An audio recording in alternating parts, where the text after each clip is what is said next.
தென்காசி மாவட்டத்தில் உள்ள அரசு மருத்துவமனை வளாகங்களில் புதிய கட்டடங்களுக்கான திறப்பு விழா உள்ளிட்ட பல்வேறு நலத்திட்ட உதவிகள் வழங்கும் நிகழ்ச்சி நடைபெற உள்ளது.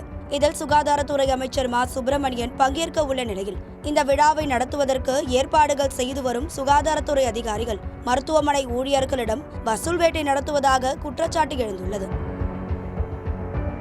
அதாவது தென்காசி மாவட்டத்தில் உள்ள 52 ஆரம்ப சுகாதார நிலையங்களில் ஒவ்வொரு சுகாதார நிலையத்திற்கும் தலா 10,000 ரூபாய் கொடுக்க வேண்டும் என வலியுறுத்தப்படுவதாக சொல்லப்படுகிறது. அந்த தொகையை சுகாதார நிலையத்தில் பணியாற்றி வரும் மருத்துவர்களும் ஊழியர்களும் கொடுக்க வேண்டும் எனவும் அன்அபிஷியலாக ஆர்டர் போய் உள்ளதாம். இது தொடர்பாக அதிகாரி ஒருவர் பேசிய ஆடியோ தற்போது சமூக வலைதளங்களில் வைரலாகி வருகிறது.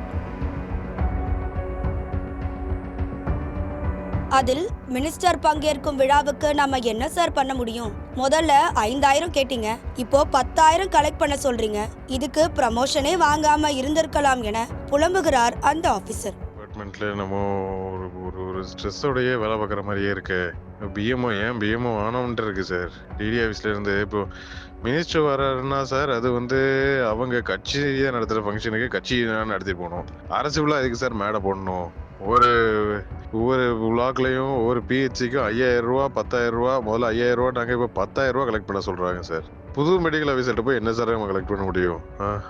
டிடி ஆஃபீஸ்லேருந்து கேட்டால் புதுசாக போஸ்டிங் போட்டிருக்காங்கல்ல, அவங்ககிட்ட இருந்து கேளுங்க, அதுக்கு கேளுங்க, இதுக்கு கேளுங்க, நான் என்ன சார் பண்ணேன்? தொடர்ந்து புலம்பி தீர்த்துள்ள அவர், நமக்கு ஆர்டர் போடும் ஆபீசர் கட்சி ஆளாகிட்டாரோ என சந்தேகப்படும் அளவிற்கு நடந்து கொள்வதாகவும், இப்படி நடப்பதெல்லாம் அமைச்சருக்கு தெரியுமா தெரியாதா எனவும் தனது ஆதங்கத்தை வெளிப்படுத்தியுள்ளார். அது மட்டும் இல்லாமல் ஒரு அலுவலகத்தில் இருந்து 100 பேர் வரை கூட்டி வர வேண்டும் என கட்டாயப்படுத்தினால் எப்படி சாத்தியமாகும் எனவும் அவர் அந்த ஆடியோவில் பேசியுள்ளார். இவர் டிடி எனக்கு உண்மையிலே சந்தேகம் என்னன்னா, அவரு கட்சிக்காரர் ஆயிட்டாரா, உறுப்பினர் வாங்கிட்டாராங்கிற மாதிரி இருக்கு. சுத்தமா ஒன்றும் புரியவே இல்லை சார். இது என்ன பண்றதுன்னே ஒன்றும் புரியல சார். இப்போ 2 நாள்ல வச்சுட்டு இப்போ அன்னைக்கு எல்லா மக்களும் அன்னைக்கு நம்ம கோயிலுக்கு இதுக்கெல்லாம் போவோம், நம்ம குலதெய்வம் கோயிலுக்கு போகணும். எனக்கும் போக வேண்டியது இருக்கு. எங்க போக சொல்லுங்க பார்ப்போம். எல்லாத்தையும் ஒரு பிளாக்ல இருந்து 100 பேரையும் வர சொல்லு அப்படின்னு கட்டாயம் போட்டாங்கன்னா என்ன செய்ய முடியும்? இது மினிஸ்டருக்கு தெரியுமா தெரியாதா? இவங்களே பண்ணிக்கிட்டு இருக்காங்களா? நல்ல பேர் இவங்க வாங்குறதுக்கு, டிபார்ட்மெண்ட்ல இருந்து வாங்குறதுக்கு போய் இப்படி பண்ணிக்கிட்டு இருக்காங்களே சார். மேலும் ஒரு டீ, காஃபி அல்லது சாப்பாடுனா கூட எப்படியாவது ஏற்பாடு செய்து போட்டு விடலாம். இப்போ அமைச்சர் நிகழ்ச்சிக்கு 10,000 ரூபாய் கேட்கறாங்க. அடுத்து முதலமைச்சர் வரும்போது அந்த நிகழ்ச்சிக்காக 20,000 கேட்டா அப்போ எங்க போக முடியும் எனவும் புலம்பி தீர்த்துள்ளார் அவர். ஒரு டீ காஃபி வாங்கி கொடுக்குறதுனா வாங்கி கொடுத்துடலாம் சார். ஒரு சாப்பாடு போட சொன்னா கூட எப்படியாவது எங்கேயாவது எதையாவது அட்ஜஸ்ட் பண்ணி கூட போட்டுடலாம் சார். 10,000 ரூபான்னு வாங்கி வச்சாங்க. ஹெல்த் மினிஸ்டர் வருது, அடுத்த சீஃப் மினிஸ்டர் வரதுக்கு இன்னும் 20,000 ரூபா கேட்பாங்க. எங்க சார் போய் வாங்குறது? நம்ம என்ன ரெவன்யூ டிபார்ட்மெண்ட்டா? சும்மா போயிட்டு எங்க 10 பேர்ட்ட கை நீட்டி காசு வாங்கிட்டு இங்கே போய் செஞ்சு கொடுக்கறதுக்கு உள்ள இருக்கக்கூடிய ஆயாமாக்கு சேலரி கொடுக்கறதுக்கே முடியல சார். ஆயாமா சேலரிக்கே மாசம் 1,000 ரூபா கொடுக்கறதுக்கே டிடிஎஸ்ல ஃபண்டு கிடையாது.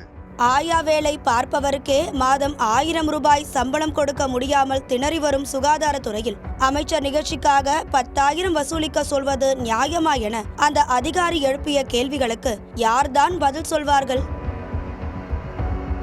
அமைச்சர் நிகழ்ச்சிக்காக இப்படி வசூல் வேட்டை நடத்துவதற்கு பதிலாக சுகாதாரத்துறையை மேம்படுத்த நடவடிக்கை எடுக்கலாமே என பொதுமக்களும் கேள்வி எழுப்பி வருகின்றனர். குமுதம் செய்திகளுக்காக தென்காசியில் இருந்து செய்தியாளர் விமலவேலன்.